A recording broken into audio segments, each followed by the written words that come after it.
Vietnam ও সিঙ্গাপুরের বিপক্ষে match সামনে রেখে অনুশীলন শুরু করেছে বাংলাদেশ জাতীয় ফুটবল দল। স্প্যানিশ কোচ হ্যাভিয়ার ক্যাব্রেরার অধীনে বসুন্ধরা কিংস অ্যারেনায় চলছে কঠোর প্রস্তুতি। এশিয়ান বাছাই পর্বে সিঙ্গাপুরের বিপক্ষে জয় চান ফরওয়ার্ড মুরসালিন।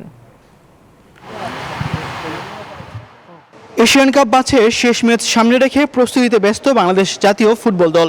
রাজধানীর বসুন্ধরা কিংস অ্যারেনায় শুরু হয়েছে অনুশীলন ক্যাম্প। কোচ হাভিয়ার কাবরেরার অধীনে চলছে ফিটনেস ড্রিল, টেকনিক্যাল ট্রেনিং আর ম্যাচ পরিস্থিতির অনুশীলন।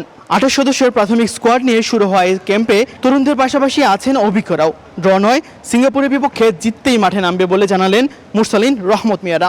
আস্তে আস্তে আমরা তো আমাদের এই ধারাটা আমরা অব্যাহত রাখার চেষ্টা করি সব সময়।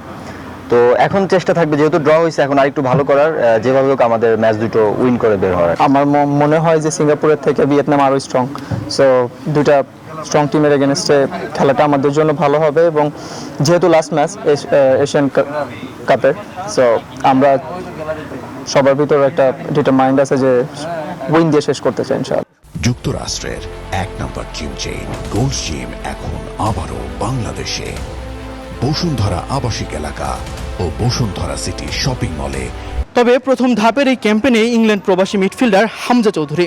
পরবর্তী ধাপে দলের সঙ্গে যোগ দেওয়ার কথা রয়েছে তার। অন্যদিকে শুরু থেকে অনুশীলনে রয়েছেন সামিদ সোম ও ফাহমিদুল ইসলাম। দলে এমন অভিজ্ঞ ফুটবলার থাকায় শক্তি অনেকাংশেই বেড়েছে বলে বিশ্বাস ফরওয়ার্ড মুরসালিনের। দলের স্ট্রেংথ অনেক বাড়ছে। আমরা অনেক টিম মেম্বার যারা আছে, আমরা অনেক মোটিভেটেড। আমরা এখন দেখা যাচ্ছে আগে রিসেন্টলি আমরা আমাদের থেকে বেটার র্যাঙ্কিংয়ের টিমগুলোকেও আমরা আসলে, আপনারা দেখেছেন হয়তো, আমরা সবসময় চেষ্টা করি একদম হেড টু হেড ফাইট করার জন্য। তো আমি বলতে চাই আমাদের স্ট্রেংথ এখন অনেক ভালো। 20 মার্চ ভিয়েতনামের উদ্দেশ্যে দেশ ছাড়বে বাংলাদেশ। সেখানে 26 মার্চ স্বাগতিকদের বিপক্ষে একটি প্রীতি ম্যাচ খেলবে লাল সবুজের প্রতিনিধিরা। এরপর 31 মার্চ সিঙ্গাপুরের বিপক্ষে ম্যাচ দিয়ে শেষ হবে এএফসি এশিয়ান কাপ বাছাই পর্ব। তাসবিহ শাহরুন, নিউজ 24।